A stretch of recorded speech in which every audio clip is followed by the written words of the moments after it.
Shalom, queridos. Estamos agora no capítulo 16 de Êxodo. Glórias ao nosso Deus. Obrigada, meu Deus, por o Senhor estar nos conduzindo pelo caminho que é Jesus. Jesus é a palavra. Muito obrigada por tudo que estás fazendo e que vais fazer nesse Ministério Apostólico Internacional Filho de Jerusalém. Agradecemos em nome de Jesus. Amém. Capítulo 16 de Êxodo fala: Deus manda o maná. Vamos ver aqui o início, capítulo 16, versículo 1 em diante. Partiram de Elim e toda a congregação dos filhos de Israel veio para o deserto de Sim. Nós terminamos no cântico, não foi? Miriam cantando, Moisés cantando, todos cantando o cântico da vitória. E depois do cântico nós vemos que eles estão as águas amargas que se tornam doce, as águas amargas que se tornam doce. A partir do versículo 22 até o versículo 27, que é o final do capítulo 15, você vê que eles estão ali no lugar onde tinha águas amargas. Terminou o capítulo 15 assim. Depois da música, dos cânticos, eles nesse local onde estavam as águas amargas. E que as águas se tornaram doces. Porque o Senhor é poderoso para tirar tudo que é amargo das nossas vidas e tornar nossa vida doce com Jesus, é claro, só com Jesus. Então, finalizou o capítulo 15 assim, vocês devem ter feito a sua melodia nesse cântico aqui, do capítulo 15, se amam mesmo a palavra, pode pedir ao Espírito Santo que ele vai dar melodia para esse cântico. E eu espero que vocês apresentem lá no nosso encontro mensal, que é o Imersão. O culto da imersão é um culto que se fala a palavra o tempo todo e vocês estão aptos para isso. A essa altura vocês podem estar lá e nesse encontro que nós temos lá na imersão mensal, primeiro sábado de cada mês, que é do horário das 12 horas até as 17 horas, vocês podem apresentar um pouco dos seus conhecimentos. Eu vou estar determinando para cada discípulo que fale alguma coisa do que aprendeu, uma oportunidade de 5 minutinhos para dizer como é que está sendo o seu discipulado, o que você aprendeu. 5 minutinhos para cada discípulo que estiver ali e um período de 15 minutos para cada discipulador. É o encontro com a palavra. É o lugar da imersão na palavra. Desde que começamos o culto, imersão, que o propósito era esse. A palavra e a palavra. A palavra cantada, a palavra orando, a palavra falando. Então, não pode faltar os nossos queridos discipuladores, nem os nossos queridos discípulos, exceto aquele que tem patrão, porque aí não vai desobedecer, não vai faltar o trabalho, mas aqueles que trabalham são autônomos, se programa para estar com o seu dia de sábado, primeiro sábado de cada mês livre. E aqueles que ainda estão de férias, que ainda não estão trabalhando, melhor ainda, que chega das 12 e sai às 17 horas, vão estar imergidíssimos na palavra de Deus. Capítulo 16, está falando de partiram de Elim, tinham saído do lugar onde tinha as águas amargas, que se tornaram doces, e agora estão aqui. E toda a congregação dos filhos de Israel veio para o deserto de Sim, que está entre Elim e Sinai. Aos 15 dias do segundo mês, depois que saíram da terra do Egito, toda a congregação dos filhos de Israel murmurou contra Moisés e Arão no deserto. Os filhos de Israel disseram a Moisés e Arão: quem nos dera tivéssemos morrido pela mão do Senhor na terra do Egito, quando estávamos sentados junto às panelas de carne, comíamos pão à vontade, pois vocês nos trouxeram a esse deserto a fim de matarem de fome toda essa multidão. Veja que situação, viu? capítulo 16, depois de tudo que já tem visto, agora eles estão dizendo que Deus botou ele ali, através de Moisés, para morrer ali. Meu Deus! Aí você olha assim e você fica achando, que povo era esse que vê o mar se abrir e depois lamenta por não ter comida? Meu Deus do céu, será que um Deus que foi capaz de abrir o mar não podia fazer aparecer a comida? Mas não é diferente, nós não somos diferentes, queridos. Não somos diferentes. Depois de Jesus ter passado por tudo que passou por nós, e a gente saber, ter a certeza, porque eu creio que nós temos a certeza, que Ele esteve ali dando a sua vida por nós, e nós aceitamos o sacrifício, somos salvos por Ele. E depois de tudo isso, a gente ainda diante de uma situação qualquer, a gente nega o nome do Senhor Jesus? Será que não temos negado? Aqueles pensamentos vagos, aquela perda de tempo parado lá, pensando em coisas que não tem nada a ver na palavra de Deus, não é negar Jesus? Quando ele diz, através dos seus filhos, aqueles que se lançaram com ele, como o apóstolo Paulo, por exemplo, ele diz que para pensar só o que é bom, o que é verdadeiro, está lá em Filipenses 4:8. Pensar no que é bom, no que é verdadeiro, e tem mais coisa que a gente trai ao Senhor com mais rapidez do que no pensamento. É numa rapidez, passa alguém, você não sabe quem é, pensa mal daquela pessoa, está no culto, pregador abalando a terra com a presença do Senhor, falando das grandezas, e você pensando no que está em casa, preocupado com quem ficou, preocupado porque não ficou em casa fazendo as coisas, está ali sentado, perdendo tempo. Pensamentos é a terra que ninguém vai, dizia minha avó. Tem coisa pior que a gente faça do que entregar nossa mente ao nosso adversário, porque saiu da palavra, está entregando para ele. Se não está na palavra, está fazendo para ele. Então, quando ele diz, pense o que é bom, pense o que é verdadeiro, e você pensa coisas que não tem nada a ver de bom, e está fazendo o quê?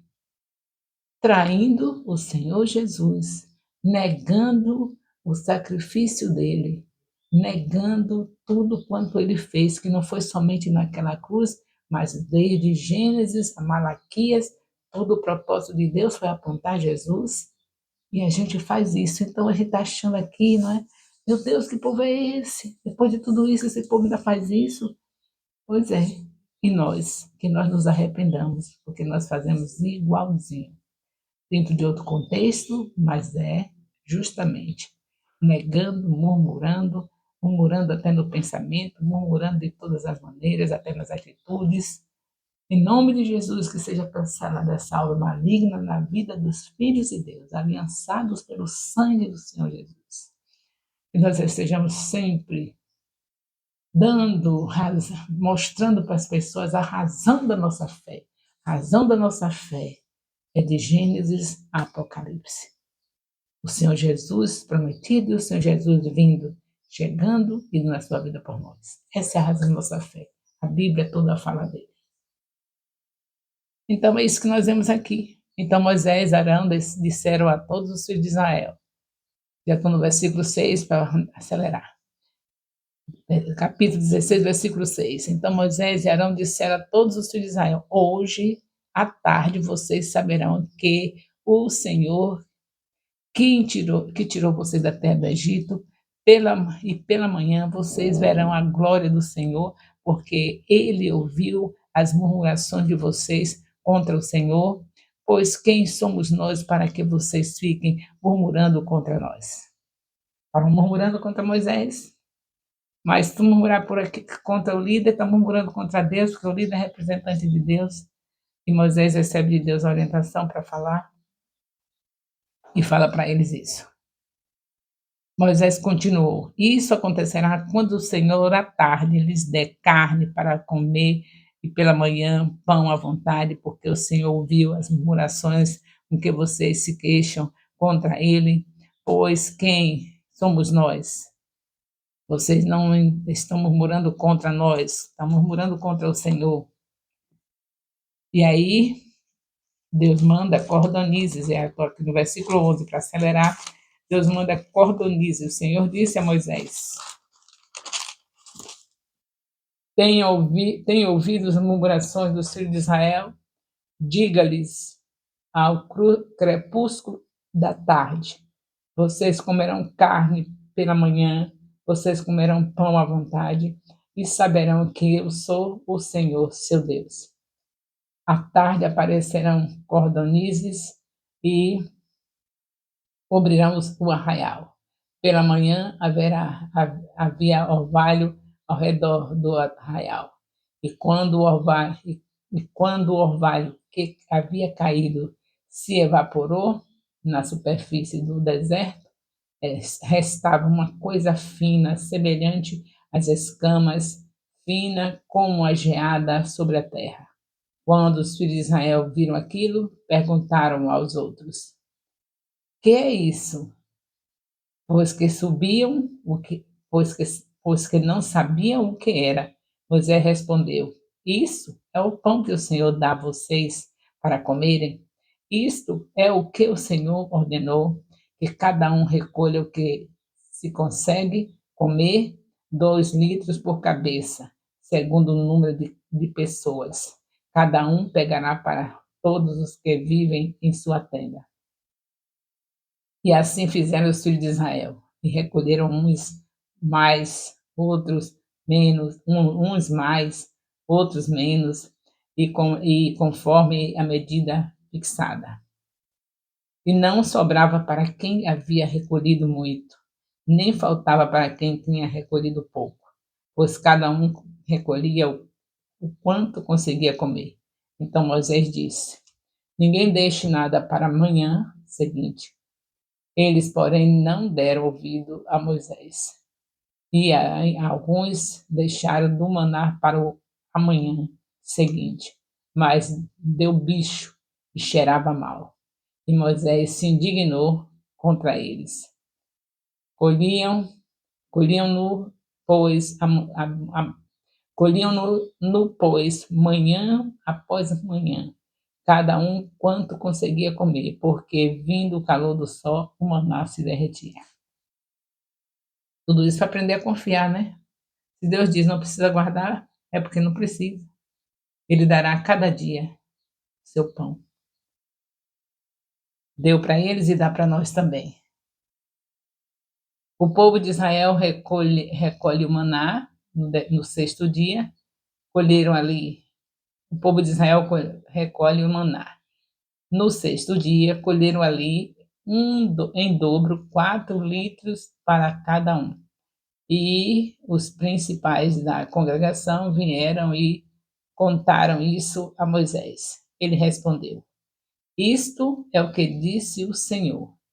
Amanhã é repouso e santo sábado, dedicado ao Senhor.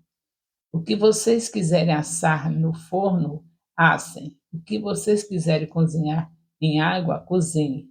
E tudo o que sobrar, separe, guardando para amanhã seguinte. E guardaram-no até amanhã seguinte, como Moisés havia ordenado. E não cheirou mal, nem deu bichos. Então Moisés disse: Comam isso hoje, pois hoje é o sábado dedicado ao Senhor. Vocês sabem, hoje vocês não encontrarão nada no campo. 6 dias vocês recolherão, mas no sétimo dia é o sábado. Nele não haverá nada a recolher. No sétimo dia, algumas pessoas saíram para o recolher, porém não acharam. Então o Senhor disse a Moisés: Até quando vocês recusarão a guardar meus mandamentos e as minhas leis? Vejam, vejam, vejam, o Senhor deu a vocês o sábado, por isso ele no sexto dia lhes dá alimento para 2 dias. Cada um fique onde está, ninguém saia do seu lugar no sétimo dia. Assim o povo descansou no sétimo dia. A casa de Israel deu aquele alimento. A casa de Israel deu aquele alimento o nome de maná. Ele era como semente de coentro, branco, e com gosto de bolo de mel. Moisés disse, esta é a palavra que o Senhor ordenou. Dele você pegará 2 litros e guardará para as futuras gerações, para que vejam o pão com que eu os sustentei no deserto, quando os tirei do Egito. Pegue um vaso, ponha nele 2 litros de maná e coloque-o diante do Senhor para que seja guardado para as futuras gerações. Como o Senhor havia ordenado a Moisés, assim Arão o colocou diante da arca do testemunho para o guardar. E, os filhos de Israel comeram maná durante 40 anos, até entrarem em terra habitada. Comeram maná até que chegaram aos limites da terra de Canaã, a porção de da terra de Canaã. A porção de maná para cada pessoa era 1/10 da medida padrão, que tinha 20 litros. Glórias a Deus. Senhor, sustentando o seu povo com maná, o qual ninguém sabia o que era, por isso pergunta: o que é isso? O povo de Israel não tinha conhecimento dessa obra maravilhosa. Foi para eles surpreendente. Aquela coisa lá estendida pelo solo do deserto, e eles se perguntaram: o que é isso? E muitos passaram tempo ainda dizendo que o maná podia ser chamado: o que é isso? Quando alguém dissesse o que é isso, já sabia: o maná. E manda guardar, e Deus manda guardar um pouco para que todos venham a conhecer. E você sabe que dentro da arca, quando o Senhor fez o tabernáculo, dentro da arca, esse potinho de maná estava dentro dela, assim como a vara de Arão, que floresceu, e as tábuas da lei. Então, tudo que aconteceu até aqui, o Senhor fez o povo lembrar das coisas mais importantes, as tábuas da lei, a vara de Arão e o maná guardados na arca. Isso também tiramos uma lição. Guarde tudo que você tem aprendido, que Deus tem nos ensinado, desde Gênesis a Malaquias, toda a trajetória de preparação para a chegada do Senhor Jesus. Guarde isso, guardemos isso em nosso coração. Não estejamos somente com versículos decorados, soltos. A Bíblia é um todo. A Bíblia se responde. A Bíblia é a palavra de Deus. Então, você não pode ter um versículo isolado, ficar recitando o tempo todo aquele versículo, sem ver o contexto do versículo. Então, por isso é necessário que a gente guarde, assim como o Senhor mandou guardar o maná para colocar na arca da aliança, para que as gerações posteriores pudessem ver. Guarda no teu coração, guardemos no nosso coração tudo que já temos aprendido de Gênesis até aqui, e vamos prosseguir aprendendo, porque se o Senhor mandou guardar o maná, se o Senhor mandou guardar os fatos mais importantes, as tábuas da lei, e guardar também a vara de Arão, imagine se o Senhor vai querer que você desperdice tudo que ele deixou escrito aqui na sua palavra, porque tudo aponta ao seu Filho Jesus. Então, põe na sua cabeça, vamos deixar na nossa cabeça bem claro, de Gênesis a Malaquias, é o Senhor mostrando o seu amor incondicional, uma paciência que só Ele pode ter, uma paciência tremenda conosco, porque quando Ele estava tendo paciência com esse povo, era a mesma coisa que Ele ia estar com paciência conosco. Ele sabia que mesmo com esse preparo todo que nós estamos vendo, todo o sacrifício que Ele já vem fazendo, não foi somente na cruz. O sacrifício já começa desde Gênesis, quando o Senhor foi ferido por a traição do primeiro homem, que era perfeito, e ele vai e nega a palavra. Então, daí já começa o sacrifício. Você já imaginou o que Deus viu? O ser perfeito que ele fez, e fez pelas suas mãos. Não foi um sacrifício quando ele já disse: eu enviarei aquele que nascerá de mulher e que esmagará a cabeça da serpente. Não é para a gente levar em conta, de Gênesis a Malaquias, toda essa trajetória de amor, para que chegasse o tempo da plenitude e Jesus chegasse à terra, encontrasse esse povo preparado, essa terra onde estaria nascendo o Senhor Jesus Cristo. Não é tudo sacrifício, não é tudo um amor incondicional. Guardemos no coração.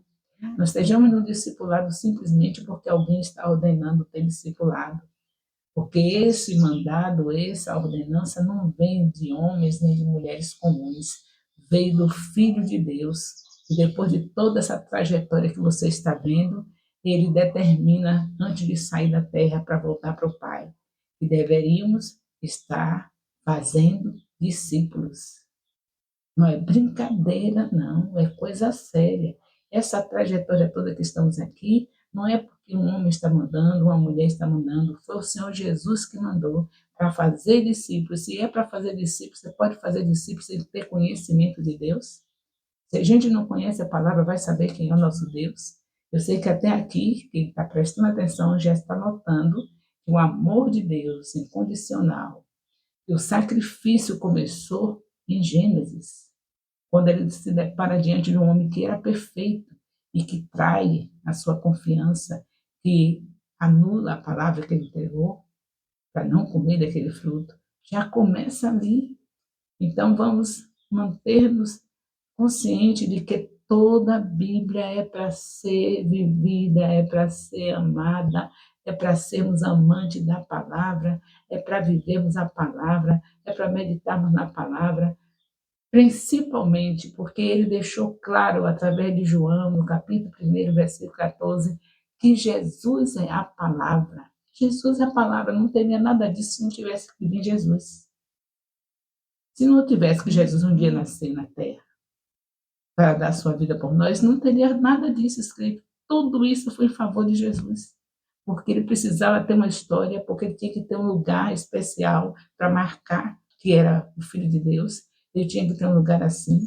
Ele tinha que estar passando pela cruz e tinha que ter um ventre onde ele, que fosse emprestado para ele. Tudo programação de Deus. Então é de Gênesis a Apocalipse o amor à palavra. Eu não tenho que estar amando somente a palavra que diz que eu serei próspera. Não, eu tenho que amar a palavra inteira. Eu sei que eu sou próspera. Eu sei que o Senhor vai prosperar sempre o seu povo, porque o nosso Deus quer que nós venhamos a servi-lo, cuidando do próximo. E se eu não tenho prosperidade também em termos de dinheiro, eu vou cuidar do próximo com o quê? Tudo na terra é o dinheiro. Como é que eu vou colocar uma pessoa no hospital para ser cuidada sem dinheiro? Como é que eu vou comprar medicação para uma pessoa sem dinheiro? Como é que eu vou dar comida para uma pessoa sem dinheiro? Então, isso está claro que Deus quer os seus filhos prósperos. O Senhor Jesus trabalhou com dinheiro, teve tesoureiro, ele não foi pobre, ele foi um homem próspero.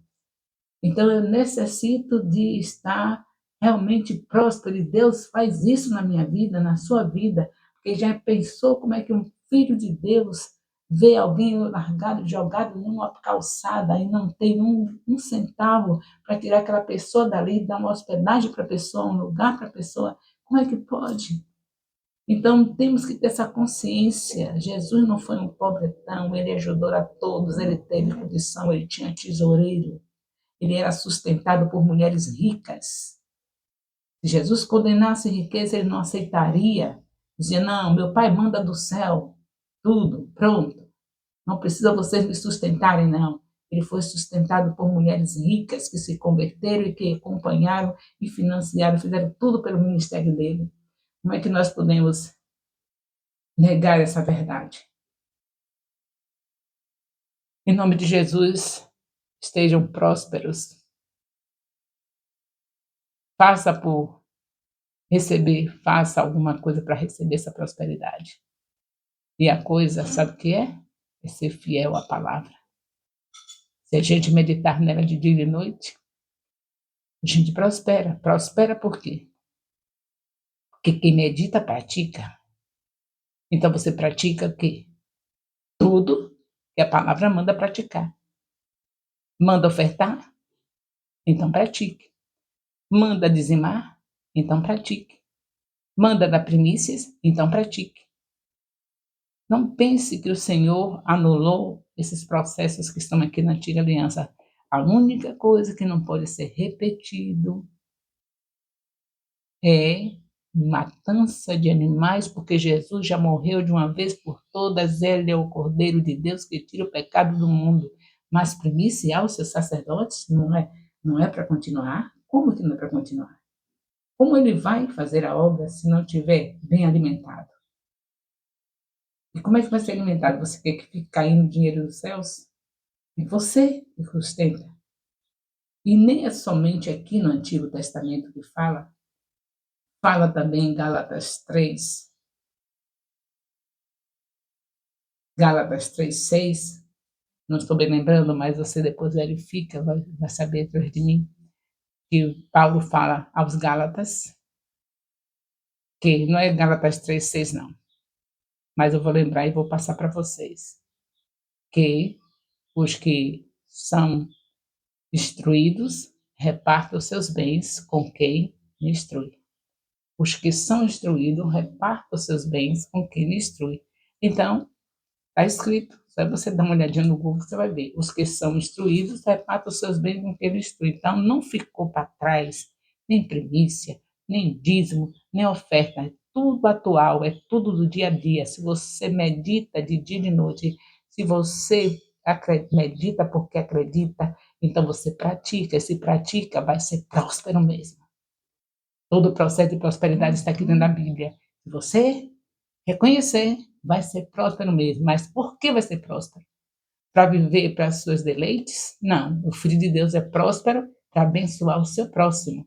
Se o Senhor entregou para nós uma ordem, estava escrito em Mateus, capítulo 25, você vê o Senhor falando para ir para naquele grande dia que ele vai perguntar: você fez isso pelo seu próximo, ou você fez aquilo outro, aquilo, vai dar uma lista, vai lá em Mateus 25, uma lista de benefícios que nós temos que fazer para o nosso próximo. Nada daquilo poderia ser feito por um pobretão. Tinha que ser feito por alguém que tem dinheiro. Então Deus quer o seu povo com dinheiro. Agora, saber usar o dinheiro para a glória dele. Então, em nome de Jesus, vamos guardar tudo que Deus tem na sua palavra, assim como foi guardado aqui no capítulo 16, o maná, para que fosse testemunho dentro da Arca da Aliança, como foi guardada as tábuas da lei, como foi guardada a vara de Arão, que seja guardada a palavra no nosso coração.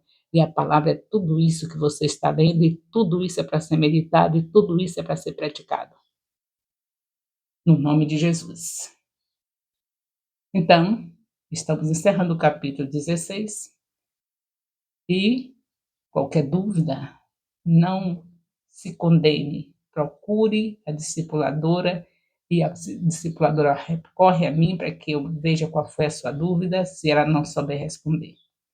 A discipuladora ou discipulador, mas não se mantenha levando contenda no meio da igreja, falando mal do discipulado, falando bobagem, porque isso Deus abomina. Não tem coisa pior para Deus abominar do que alguém que no meio da igreja espalha contenda, espalha fofoca, espalha maledicência, falando mal dos seus líderes, falando mal dos seus irmãos. Então, qualquer dúvida, procura quem de direito, a discipuladora ou então a sua apóstola Rai. O amor de Deus, nosso Pai, a graça salvadora do nosso Senhor Jesus Cristo, a comunhão do Espírito Santo seja com todos os discipuladores e todos os discípulos do Ministério Apostólico Internacional Filho de Jerusalém, desde agora e para sempre. Amém.